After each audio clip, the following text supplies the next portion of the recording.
Welcome back, students.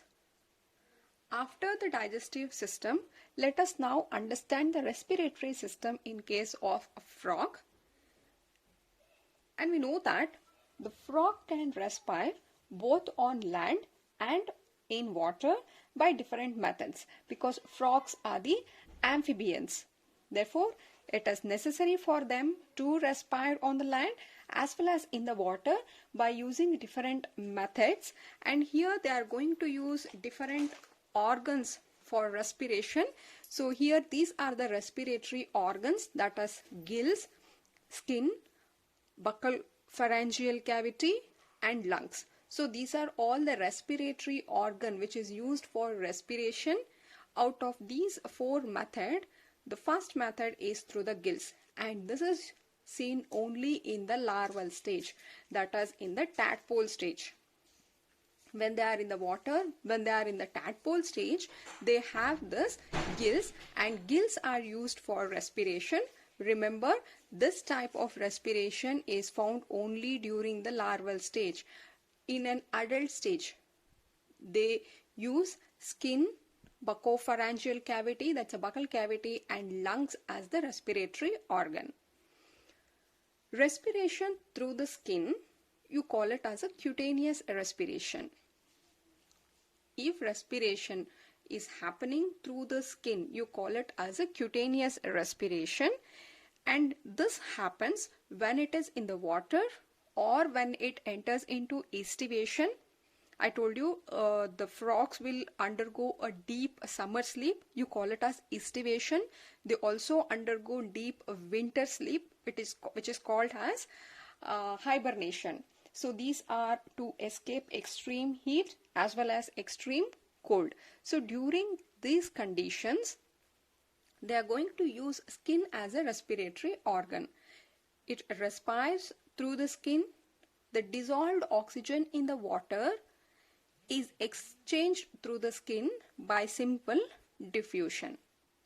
And if the respiration has to happen through the skin, it should have certain characteristics, like the respiratory organ should be very thin, and we know that skin is a very thin membrane organ, so it fulfill that characteristics. And secondly, it should be highly vascular, and here the skins are highly vascular, meaning they are supplied with more blood vessels. And third one, it has to be moist. It should be moist, and here the skin of the frog are moist due to presence of that mucus on their body. So all these three conditions of the skin make a skin a good respiratory organ. They are thin, they are highly vascular, that is they are supplied with high blood vessels, and then they are moist. Clear? So it is one type or one method of respiration. Here it is going to use skin. And second is through the buccopharyngeal cavity. Buccopharyngeal meaning it is going to use the buccal cavity as a respiratory organ.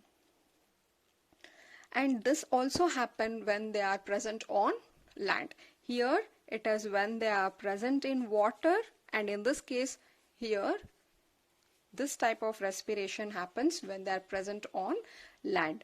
And the third type or the fourth type here is through the lungs. And if the respiration happens through the lungs, you call it as a pulmonary respiration.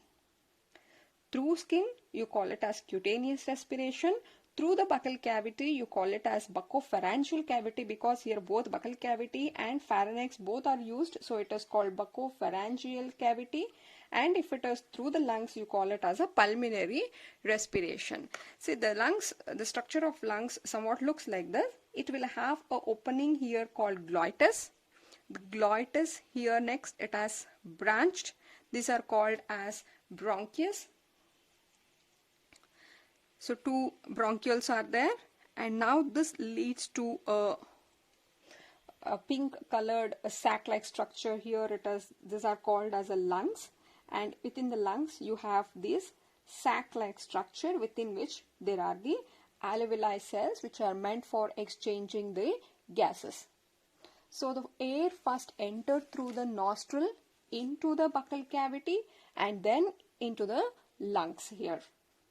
Suppose if this is a nostril somewhere, it comes here, nostrils. From the nostrils, the air which enter will first fill up this buccal cavity.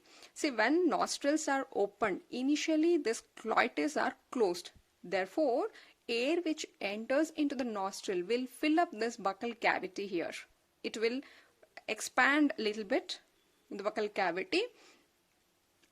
And after this, what happens? When the nostril close, the glottis open and air which is present here will now enter into the lungs. Same thing happens when it is released out.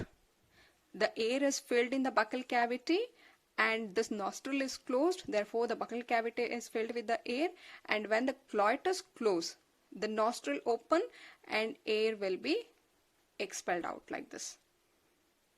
When air is present in the buccal cavity, this type of respiration will happen. The buccopharyngeal cavity will be used as a respiratory organ and it keeps on respiring, and then it enters into the lungs, and here the pulmonary respiration happens. Right? So these are the different methods how a frog is going to respire. Remember, this is seen only when it is in the larval stage. Other three, what you can see, it is in the adult. So here mainly it can use the skin, buccal cavity, lungs. So these three are the respiratory organs used by the frog for respiring. Right? So now let us see the circulatory system of a frog. The vascular system of a frog is well developed and it is of a closed type. When we say closed type, meaning they have this blood vessels to carry the blood. Right? The frog has both the vascular system as well as they have this lymphatic system. So vascular system includes heart, blood and vessels to carry the blood, which is called blood vessels. Similarly, the lymphatic system will have the lymph. Lymphs are different from the blood. It will have the lymph channel to carry them, and the lymph nodes are present in the lymphatic system. So here we are going to discuss detail of the vascular system. So I told you vascular system consists of heart, blood and blood vessel. So now let us see heart. So heart is a muscular structure situated in the upper part of the body cavity.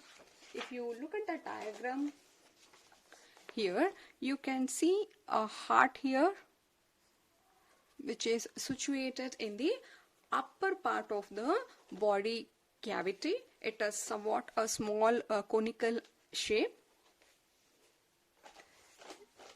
and it has three chambers, two auricle and one ventricle.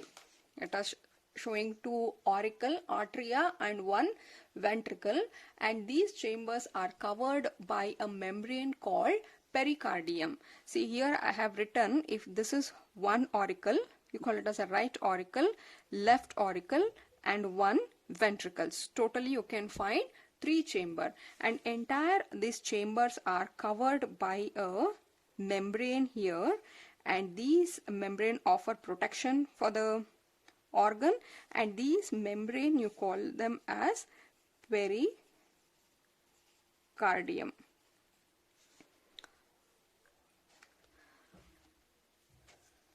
Now this one is right artery, it is a left artery. The right artery are separated from the left artery by a septa here, which is called as interauricular septum. Inter meaning which is present inside, it is acting as a septa, meaning it is going to separate the two arteries.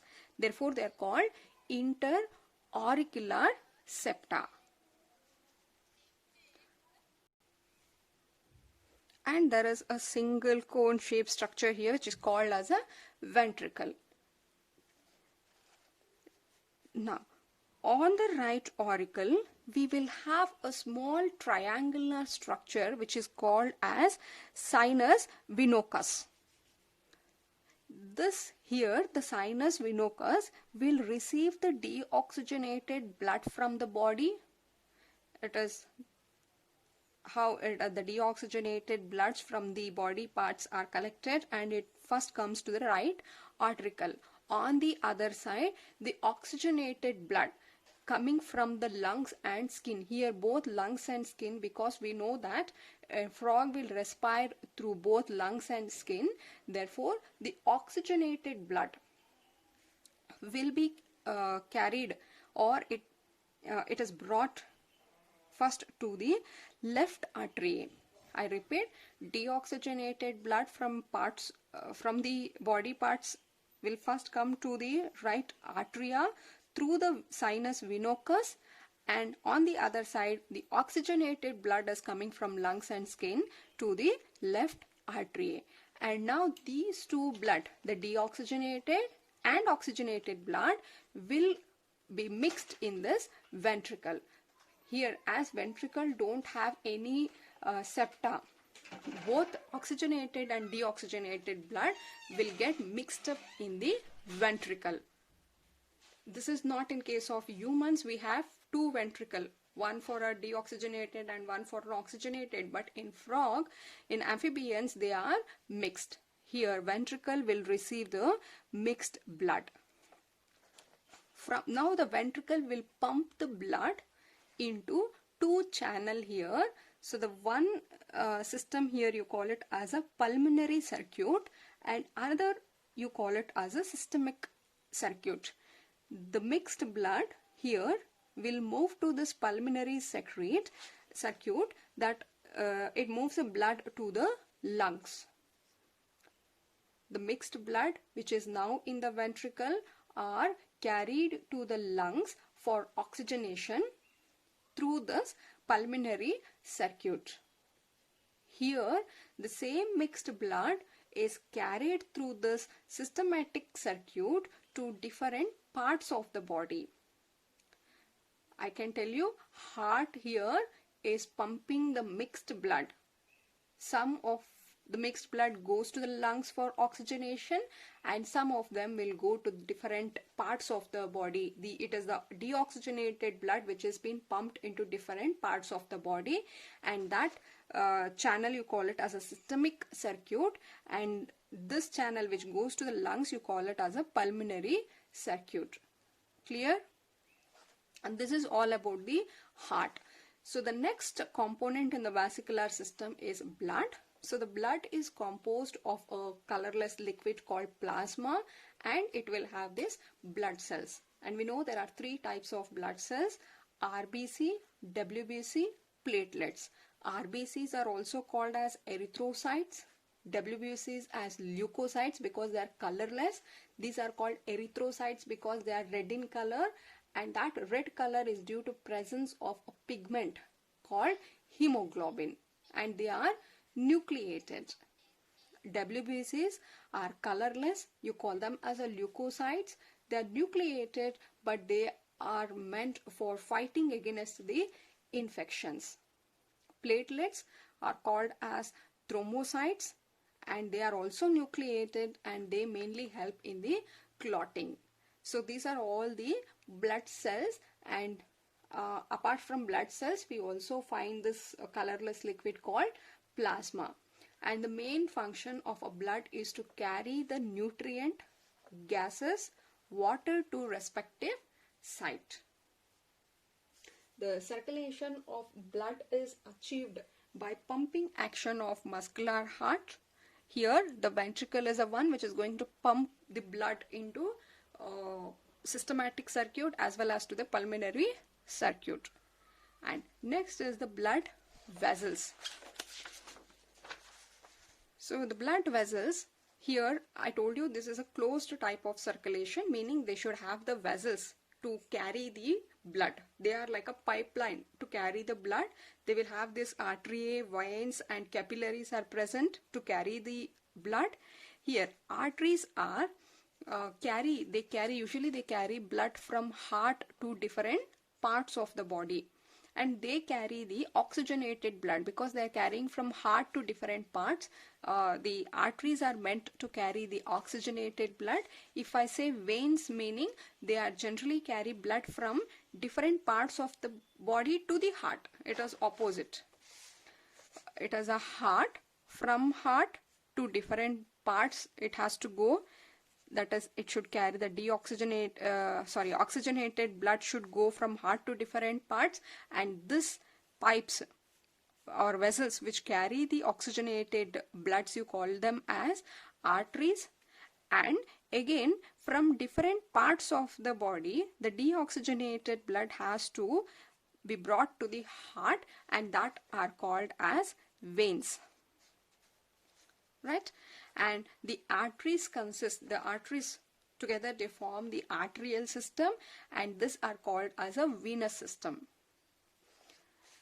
See, one more thing you should note here is frog has a well developed vascular bundle, and they are of closed type. Closed meaning they have the vessels to carry the blood, and heart in the frog are called as arteriovenous heart. I'll tell you what is this arteriovenous heart. Here heart is supplying the mixed blood. We have seen in this case, from one side it has received the deoxygenated blood, from the other side it has received the oxygenated blood, but when it is in the auricle they are separated. Deoxygenated and oxygenated are separated, but when both are present in the ventricle, they get mixed. In the ventricle, they have the mixed. Deoxygenated has been mixed with the oxygenated, and it is this mixed blood which is being circulated.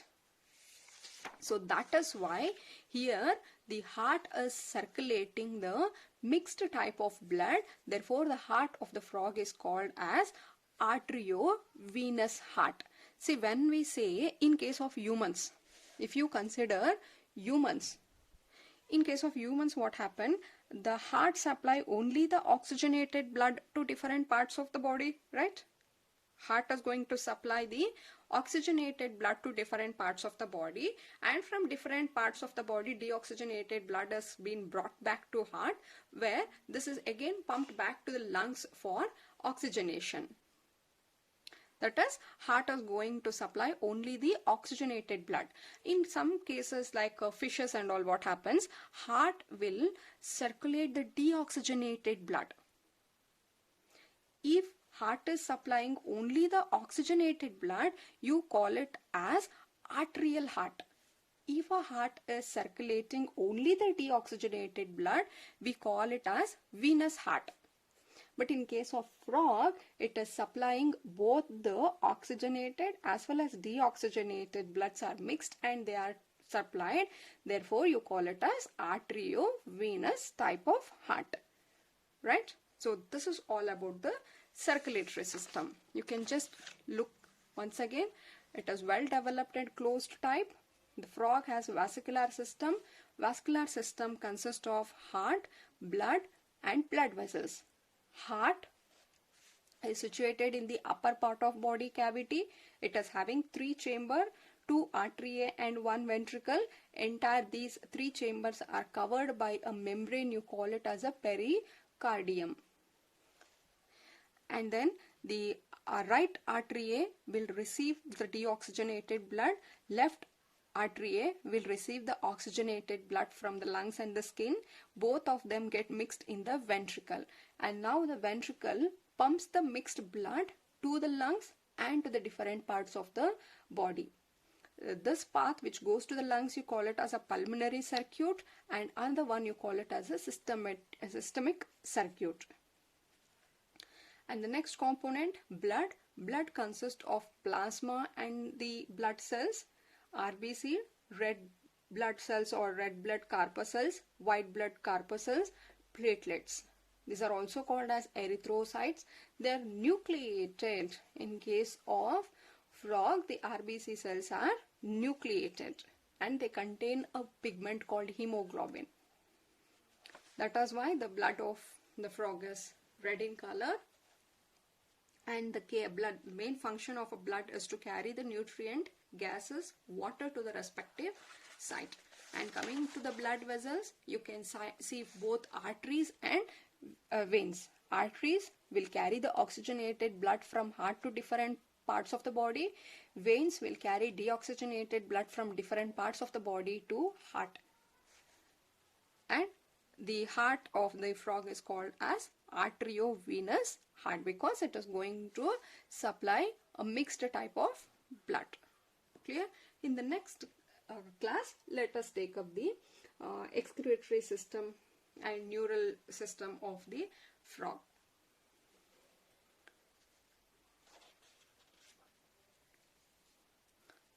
Thank you.